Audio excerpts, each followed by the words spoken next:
Hello, and welcome to the Child Care Business Coach Podcast. My name is Evelyn Knight. Today, I am joined with Stephanie Krause. Stephanie is a child care consultant, and she also owns a child care center. So she's very similar to me, that she is in the field every day and working with, and Stephanie, you like working with teachers. From your bio, it seems like you do like a lot of teacher training and in-classroom training. Is that correct? Yep. Yes. That's what I enjoy doing. Yes. And so I am going to add that right now, because of everything going on with COVID, and Stephanie is expanding her center, she's not currently taking on any clients. And again, this is being recorded in September of 2020. So for those of you listening in the future, that might change. So I will put Stephanie's contact information in the show notes in case you want to seek her out in the future. But for those of you today, she's currently not taking clients. And during this conversation, I've actually been trying to talk her into coming to work for me eventually. So hopefully, eventually, you'll be able to work with her through my company. So we will see. I have to say, Stephanie, I have been so excited about doing the interview with you since and I'll give my listeners a little bit of a background.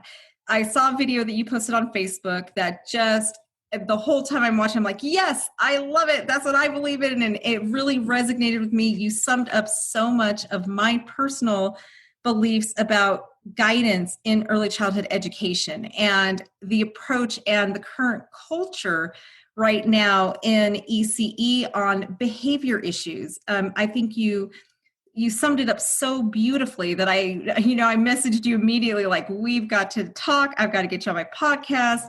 We really need to discuss this. So tell me a little bit about how that video came to fruition and what inspired you. Okay. Yeah, and it was alive. So everything you saw there was straight from my heart out of my mouth. But what had happened and what I have seen it happen before and it happens often, unfortunately. Families come to my program with their children who have had an experience in a previous program. And these families are being told that their children have some real behavioral challenges. And they come to me, and unfortunately these parents, they don't know that it might not be the child. They don't know because they know that their child is in care with a professional. And so they trust that. And they start to view their child as a problem, as having problems, as having behavioral issues. And so where that moment came from was there were two children specifically within the weeks, just a few weeks prior to that video, who had entered my program who sounded like they were pretty severely in trouble all the time. In the programs that they were in, one of whom was sort of pushed out of, I don't think that they were given an ultimatum that you can't come back anymore again, but they were pushed out of the program because of the behaviors of this child. And both of these two children came to our program, and just being in our environment, after even three and 4 weeks, these children had zero behaviors in our program. And so my heart just feels crushed when I'm reflecting on that and knowing that morning I had shared with one of the mamas. She asked me how her child was doing. And I told her he's doing great. There's nothing noteworthy about how he's doing. And she said, so he's not acting out. He's not throwing things or hitting children and I said, no, like he hasn't had a single episode of any type of negative behavior that we've seen so far. And she just teared up and she said, oh, good. And I said, something that I was thinking about, I had just been thinking about the couple days prior to this, was there's a book that I read a couple years ago called Troublemakers. Now I'm going to not remember the author's name, but it's fabulous. So I highly recommend it. Talking about children who may get labeled as or viewed as troublemakers. And this book talks about them as being the canaries in our environments, our childcare or educational environments.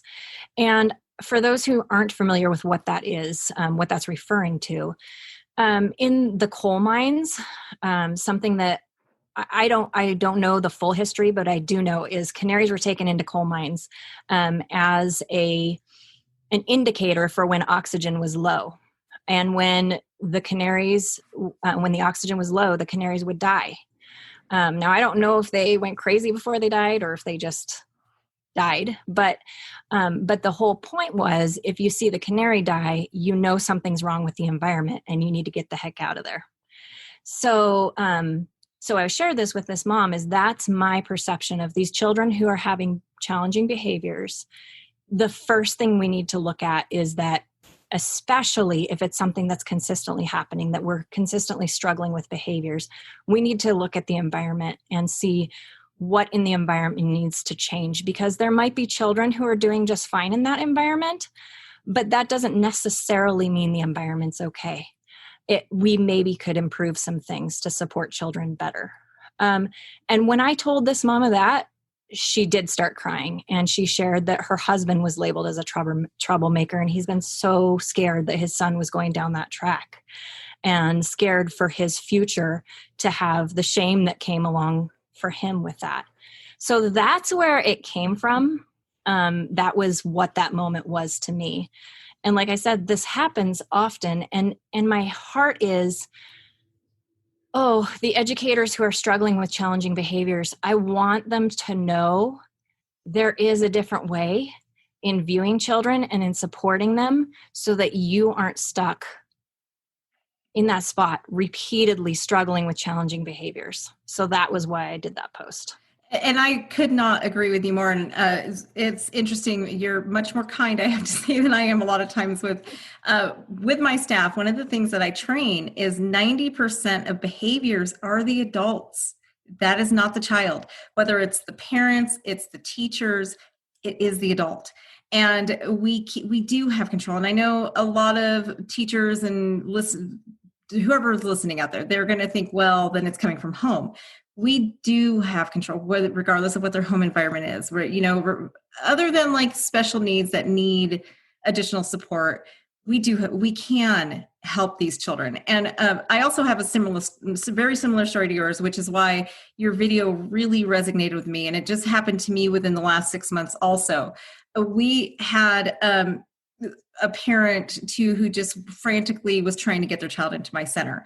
Now I have a 300 child wait list, but this mom toured and she was in tears, and she just had to get her child out of this other center. And so I let her in. I just couldn't, the lady was just crying. And so I let her in, and it was the same kind of situation. Her son had actually done something at the other center that caused another child's arm to be broken. And it was, the mom just didn't know what to do. One of my staff works, she's friends with somebody that works at the other center that this child came from. And that staff member actually called my employee and said to her, good luck getting these kids. You just enrolled a couple of feral children. They actually, and so my staff member actually had this conversation, and she brought me into it. And she was so just appalled by the whole thing that she's like, you know what, you need to talk to, this is insane. And so as talking to the entire staff literally referred to the two children that was from this family as feral. They had labeled them as, and to me, it just like, there's no such thing as a feral child. There's adults who don't know how to handle, but how you can call a child that is, and have your entire center culture teaching your staff to call children feral just blew my mind. And it just made me so angry and heartbroken for this child.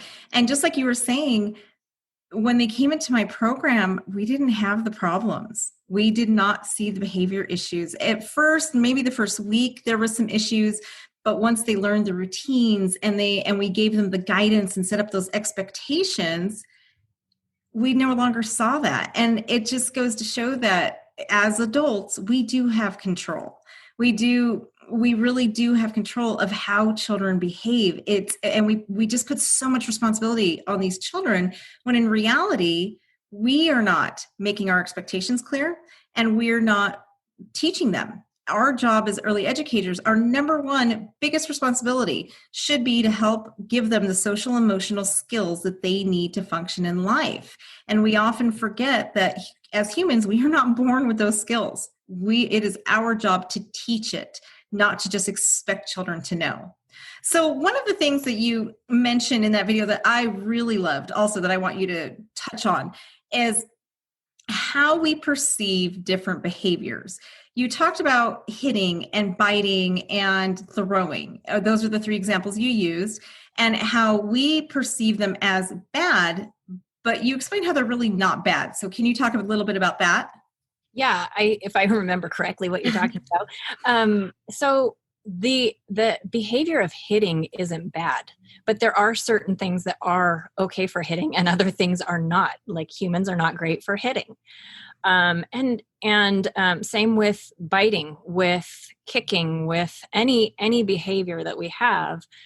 The behavior itself isn't a bad thing. It's just an indicator of something. And it's also a form of communication. I think that all behaviors that children are having that we view as inappropriate or negative or challenging are just the child is trying to communicate something. Whether that is that they don't have the words to communicate it, or whether it's that they don't have the social emotional development to be able to access the words, or whether they have some other condition that's sort of disrupting their ability to be able to use a different alternative.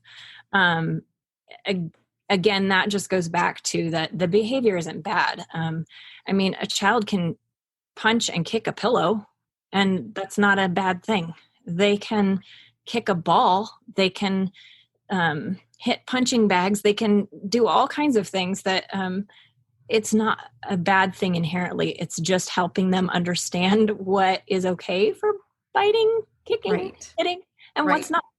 Well, we bite our food. And that's something you mentioned in the video is we bite food. That's not a bad thing to bite food. One of the things I teach my staff too with biting is if you think, especially for like infants and toddlers, right? And that's usually when we see biting, the things that we do with our mouth are usually really pleasant. So a lot of times we misunderstand and think that biting is always aggressive when it isn't necessarily aggressive.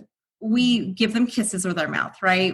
A lot of times you'll see parents tickling their children, with their mouth. There's so many things we eat with our mouth. So sometimes when they're biting, they don't understand that what they're doing is an aggressive action. And also we haven't, like you said, we haven't taught them those skills yet on what is appropriate to bite. You can't bite your friend, but if you get that urge, what else is appropriate to bite? So I think you made just a fantastic point that the way we perceive, it's our mindset and our perception that is turning these things into bad. And it's our job to teach what is appropriate instead of constantly telling them, no, stop. We should be teaching and guiding. And Can I share an example with you? So a child that came into our program that was apparently having a lot of struggle with biting in particular in their previous program. And that was the thing that sort of pushed them over the edge to find us. This child on the first day, nothing challenging or noteworthy until nap. And this child has struggle around sleep. It seems that there are patterns that have been set up that the sleep is a real power struggle for the child. And that's been established. So we knew going into this that we were going to have to support the child extra during that time. This child came with also teething necklaces to support the biting. She was 2.5. And so she came with some teething necklaces that the mom had given us for supporting her. So at nap, she was struggling and fighting her sleep, and the teacher was sitting next to her cot and just talking with her, reading with her, singing, doing all the things. And she was just in such distress around the whole thing.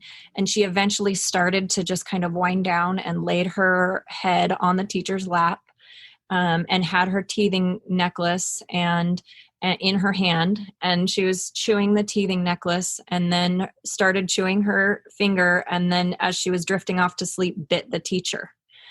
And this teacher said to me, she said, I know what it was now. I get it. She wasn't intentionally biting the teacher. She was just chewing something that she needed to do. And the parents are looking into what's the cause behind that too. But in that moment, she bit the teacher and it hurt. And that's real. It's a real bite. It does hurt. But again, that behavior wasn't inherently bad just because she bit a teacher even. Right. It was just a mistake.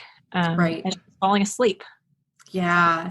And it's just that misinterpretation of her action. And now she's being labeled and she's being just treated as if she's bad. And yeah, the label thing I think is huge too. And I think it's really something that bothers me in our society nowadays. I see it in elementary schools a lot of times where these labels follow children. And it's like they can't outrun them. And I live in a pretty small town. So one of the things I see in like a small town, and I've actually helped parents advocate against, is these labels are following on them from one school to another. The teachers are communicating, they're putting, and unfortunately it becomes a self-fulfilling prophecy where we are telling these children, you're bad, your actions are bad. So they believe it and they become what we're projecting on them. So I think your story is a perfect example of that, how this child's being labeled, but it's really not a bad behavior. It's just, and now your teacher knows, right? So now she knows to make sure, she's guiding her and helping her to give her that thing that she needs to chew on. That's a comfort to her, is to chew. She's not meaning to lash out. So yeah, that is a great example. Okay, so let's talk a little bit about being proactive instead of reactive. I think that's really, really important for teachers to understand, is to get ahead of these situations instead of constantly reacting. So how are some ways that you help your staff to be proactive about situations like the biting one or any kind of situation instead of constantly being reactive? Mm-hmm. I think that first and foremost, what I'm going to say is learn, keep learning, dig in and keep learning. There are some super fabulous resources for whatever type of learning you do best. But that commitment to keep learning about it and not just assume that I already know how to handle things, but always almost make the assumption I don't know and I need to figure out more. I think that's the most critical piece, because I do think in our field, it's easy to just keep going and we look for practical tools, but those can tend to be a Band-Aid or, and they don't actually solve the thing that's causing the hurt. So we need to look at learning in order to get deeper into why and how to support children, if that makes sense. Oh, I could not agree with you more. My background is in neurological psychology. So I think one of the biggest pieces we're missing in just American schools, period, not just early childhood education, is understanding a child's brain. Mm-hmm. Just understanding what is happening in the brain, what is going on. And I can say 0 to 3 has some amazing trainings and resources. I highly recommend Mind in the Making by Ellen Galinsky. And she has a website that has amazing resources that'll help you. When you understand what's really happening in their brains, it really helps you to understand that behaviors aren't innately bad. And it really helps you to understand how we need to facilitate and help these children grow and learn. And one thing, too, I'd like to talk a little bit about is how every single action has a cause, right? And one of the most important things for teachers to look for is finding that cause. Why did the child? And I don't know, when I hire new teachers, and this is something I really have to train on a lot, I will hear a lot of times, well, there was no trigger. Like, no, there is absolutely positively, without a shadow of a doubt, always a trigger. So how do you help your teachers too, to just really, instead of constantly reacting, finding those triggers? Gosh, I love this because you're going exactly where my brain was. Because what I said about the learning, my thought when I was sharing that is, first of all, that you said the brain, because my first resources that I always share with people specifically pertain to the brain and to creating healthy neural pathways. Mm-hmm. And so yes, absolutely. And for me personally, I do loads of audiobooks. So that's been my Me too. favorite. I do. So that's what I do most. And what I will say is that some of my favorite things that I have learned from my own pursuit of learning in that respect is that it's a shift in the view of the child. So when I know about how to create healthy neural pathways and how to avoid unhealthy ones and how to support children, and that is when that becomes my priority, I view the child differently. I view children, and I'm gonna use kind of a mix of Ross Greene, and he has a few books that you could look into. I think the one is The Explosive Child and Lost at School are great. And then Alfie Kohn has some great resources, Unconditional Parenting. And there's even a DVD that he offers that I have and I show my parents too.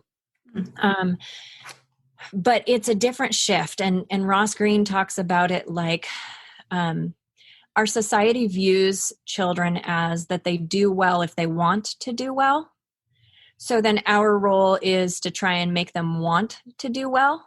So that's where we end up resorting to punitive, whether it's positive or negative, rewards or punishments. But he says it's not that children do well if they want to do well. Every human wants to do well. That is innate in all of us. And so when we shift and we go, what he says is that children do well if they can do well. And we shift our perspective and look at, so what in this situation is prohibiting this child who is a human and valuable and a human, a complete human. They're not incomplete. What's causing them to be unable to do well? What is that? And I think it is hard for us as teachers sometimes because we look at the moment in an action of what are the other actions that children are doing, or what's going on, what are they playing? But there's so much more to it. I mean, there's looking at, even just recording, like, is this happening at a consistent time of the day? Is it happening in a certain specific location? Is it happening in relation to a specific other child, even if the other child didn't do something?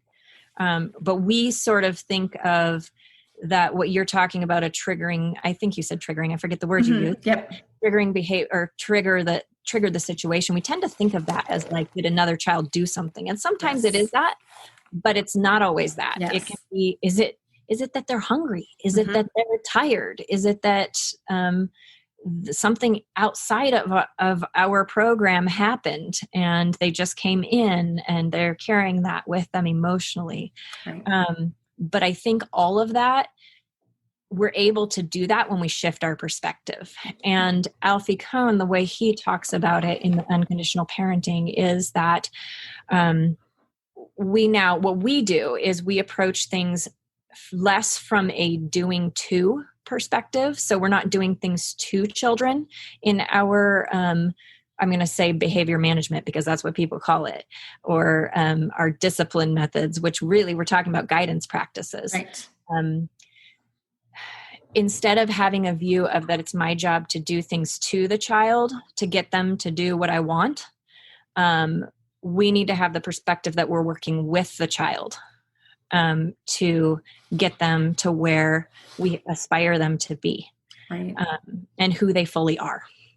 Absolutely. Absolutely love everything you just said. It's just so good, especially the looking at the moment. And I think that's part of the problem is that a lot of times teachers just look at the moment. They're not looking at the big picture, which brings me to assessments.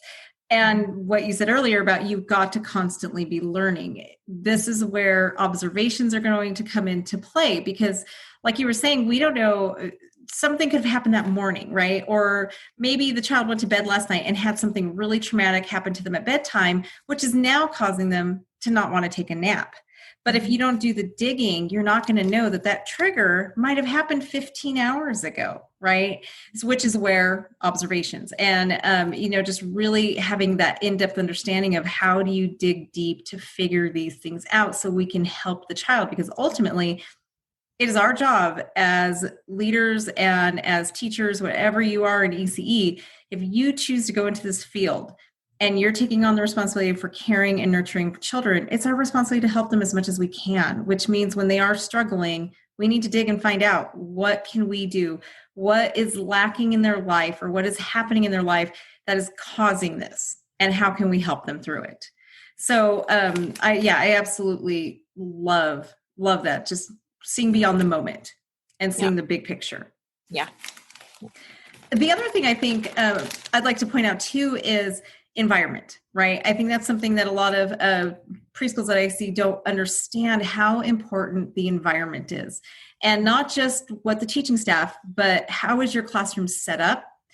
What are the materials like? How are the materials being facilitated, right? All of that goes into play. And a really good classroom can actually serve as another teacher in the class. If it's really set up correctly, you have the right supplies, it flows. It's literally like having another teacher in the classroom. So how are you guys also pretty intentional about that? And how do you deal with that? Absolutely. And I agree. That's one of the things that, that's one of the pieces that in working with others that is one of the first steps to kind of look at. And I also think on top of the physical environment is the time environment. So the two things that kind of I see most is the physical environment not being set up in a way that's going to actually support the child. And examples like if you're finding yourself constantly having to stop children from doing something in the classroom or in the outdoor space, then maybe that something is not the best thing for that space. So that speaks to the physical environment. And the time environment, if maybe every single day the children are struggling at getting ready to go outside at this time or go inside at this time, maybe looking at that and saying, what are we doing? And why are we doing it? Are we doing it just to comply and stay on a timeline? Or are we actually doing it for the children and really looking at limiting, being careful not to limit the amount of interruptions that we put in a child's day. Yes. Well, and the balance, right? That scheduling balance of, do you have enough teacher-led versus child-led activities versus quiet activities and active activities? How is that being balanced out? Are you expecting unrealistic expectations, right? Where you have children, are they expected to sit through circle time for 30 minutes? Are they expected to sit through inappropriate circle times, right? That's again where the adult owns the problem. We're asking too much of a child to force them to sit through, a circle time that's totally inappropriate.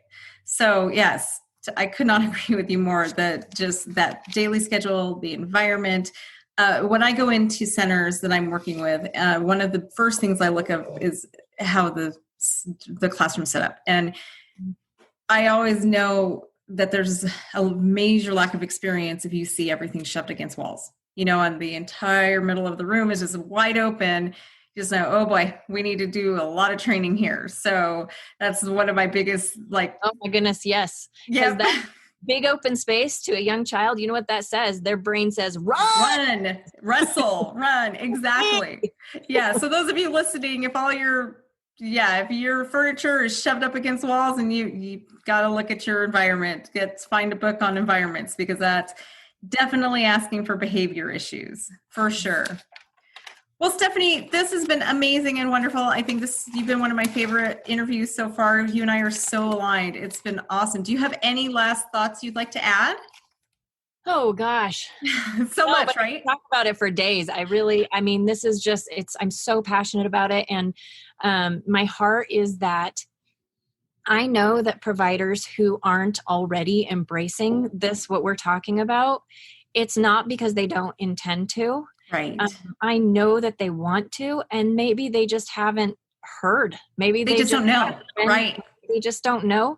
And so my heart is that all of us would support them, and if there's anything we can do to help support anyone in learning and bettering in that area. Gosh, can you imagine if every program in every town was fully capable of supporting every child's behaviors, no matter what? Oh, that would be amazing. And if they just understood, right? I think the difference with you and I in our programs is we understand, and we have that knowledge of what's going on in the child's brain. And that's all it really takes, is really learning how their brain is working, what we need to do to help them through these situations.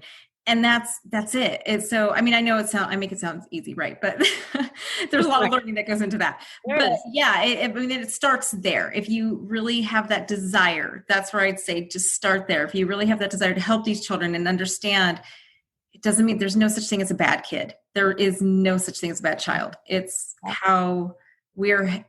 it's the lack of guidance they've gotten, pretty much. So. Bev Boss, I'm sure many of you know who Bev Boss was. She is still amazing, even though she's not living with us anymore, but she's amazing. And she always used to talk about when programs want to make big change, it can feel daunting, it can feel hard. And she used to talk about just start in a corner. And I feel like with this topic, it's the same thing. Like, we're talking about what's inside our brains and our emotional capacities. And we have to look at that sort of room, like as a classroom, the emotional aspect of it, and start in a corner of it and just start learning, start growing, and knowing that it's a full classroom and we can't tackle it all at once. We just have to start somewhere, start in a corner. That's a great idea. Just figure out just one place to start and go from there. Well, thank you so much, Stephanie. This has been amazing. And I will put your contact information, so in the future, when you're ready to start consulting, and hopefully you'll be working with me eventually, I will put all of that in the show notes.